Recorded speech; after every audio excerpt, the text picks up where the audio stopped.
Hello. In this video we will be looking at some tools available in your apparel software. These can be used to enhance image output quality and help with the removal of backgrounds.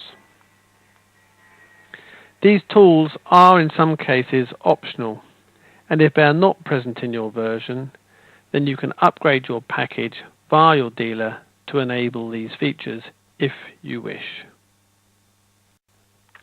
The first tool we will look at is Supersize. This feature is designed to enlarge lower resolution images. To supersize the graphics, you can right-click and select the Supersize option,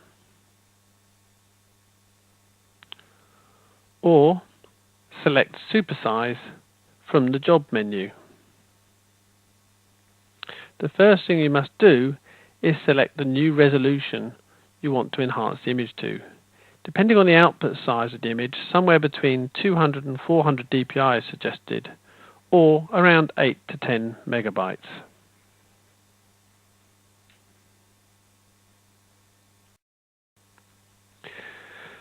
There are only three controls you normally need worry about using. Edge crispness. This will control how much sharpening you want to apply to the final result. For a logo like this, we want it as sharp as possible. Surface smoothness. This is used to take out noise from the graphics that have been highly compressed, such as high compressed JPEG files. With solid colors in this logo, we want this also at the maximum. The soft checkbox will also boost the surface smoothness, so we will enable this for this graphics.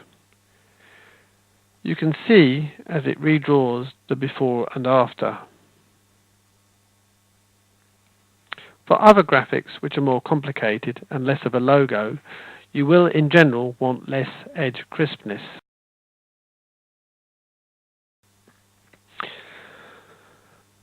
Knock Me Color Out is a tool you can use for the removal of solid backgrounds.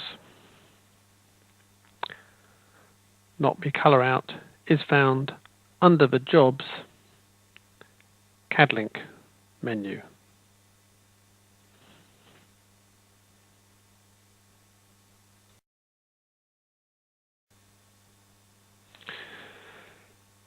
Click on the top image to select the color you want to remove.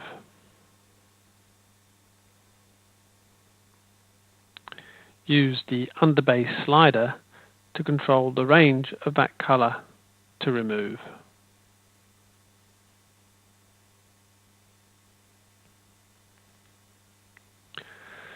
The lower image will show you a preview, and you can switch between a transparency preview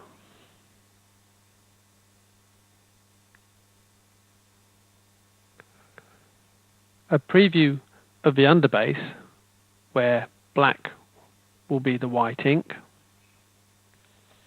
and a simulation preview with the shirt color.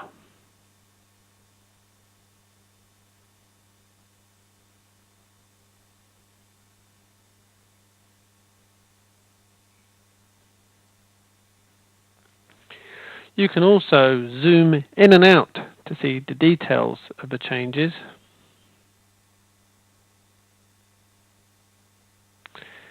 And pan around using the lower preview.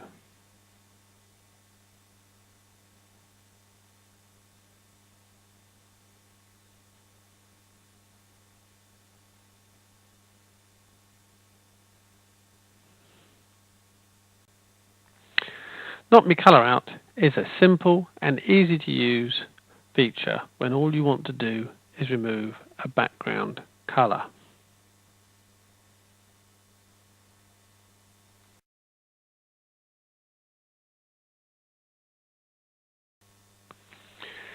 If you have a more complicated background to remove, then Fluid Mask is a much more powerful feature. Fluid Mask can be found either from the right-click menu or from the Jobs menu.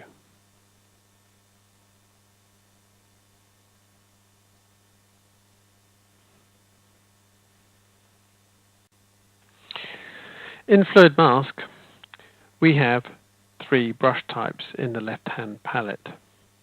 Green is for keep, red is for delete, and blue is for blend. I think it's best described as the not sure brush. There are two brushes for each. An exact brush, which works as a normal paintbrush, and a region brush, which will select the whole of any region it touches. Note, you can use the open and close brackets as shortcuts to make the brush smaller or bigger. The shortcuts in Fluid Mask are compatible with Photoshop.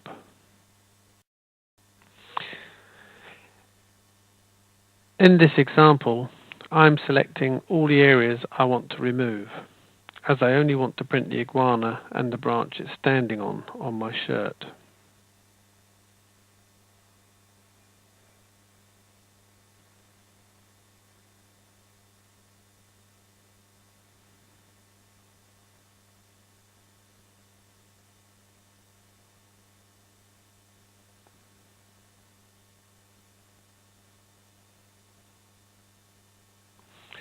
Once I've selected all my deleted areas, I'm going to do a clean all delete.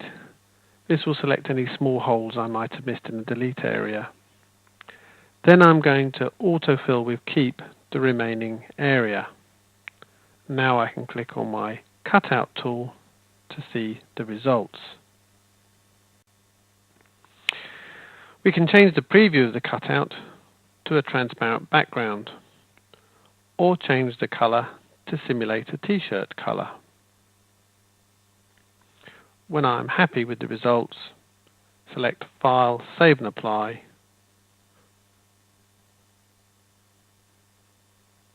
and it's ready. There are many more tutorials available on YouTube. Just do a search for Fluid Mask in YouTube. I'm going to do one more sample which will deal with a much harder image and removal of a background with hair.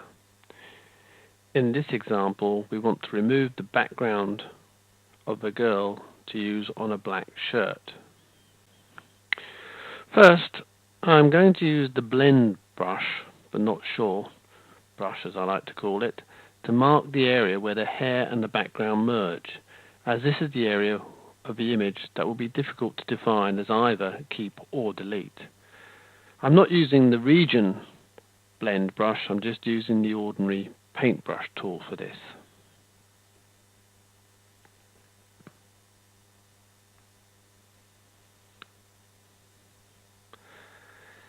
Then I will mark the rest of the background with delete. Note, I have the Protect Blend checkbox at the top. This will stop the delete changing my blend area. It won't overwrite it. Once I've marked my deleted areas, I can now use an autofill with keep for the rest of the image, and then I can do a knock out to see what my background looks like. I can see the preview of how it will look like on a black shirt, and if I'm happy with it, which I am, I can save and apply to bring it back to my queue.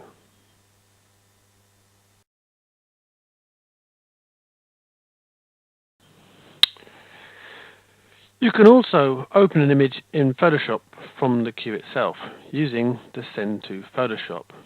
Or if you don't have Photoshop, a copy of GIMP is installed as part of your apparel software, which is a free bitmap editing program that you can use. So if I wanted to add some text using GIMP, I can edit with GIMP, add my text,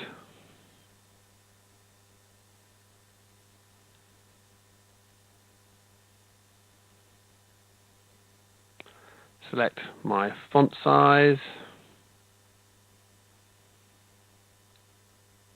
color,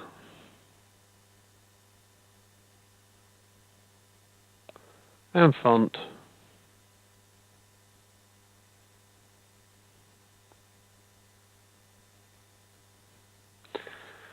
And when I've created my text, I simply merge it down to a single layer and then I can send it back to my queue with the plugin found in GIMP.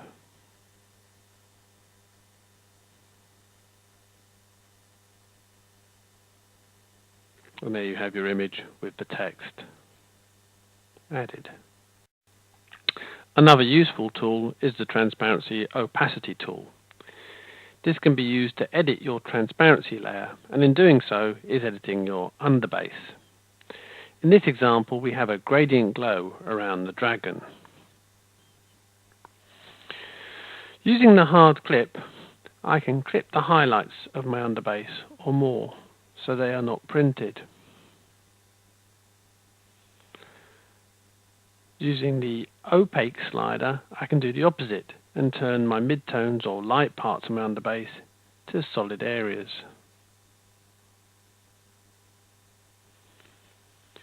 Using the midtones adjustment, I can just change the gradient of how the white underbase is printed,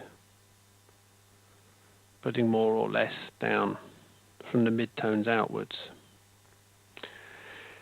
These will not change areas that are completely transparent or opaque. Only the minimum and maximum sliders affect these.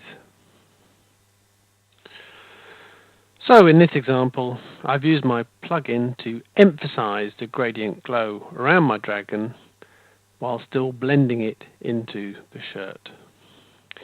There are also some easy tools to use, such as Clean Up Black. The background of this image isn't a true black, and if printed gives me a dark grey in the background where I want my shirt colour. Using the easy adjustment Clean Up Black ×2, I can ensure the background is true black and will not be printed and just be the black of the shirt.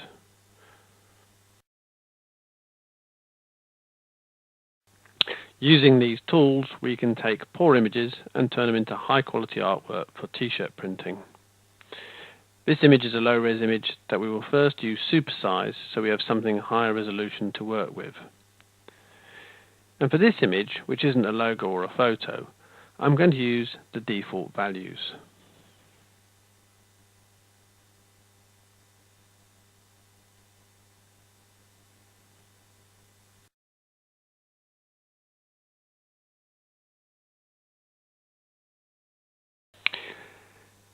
The image is also a little flat, so I'm going to use an easy adjustment tool to increase the saturation.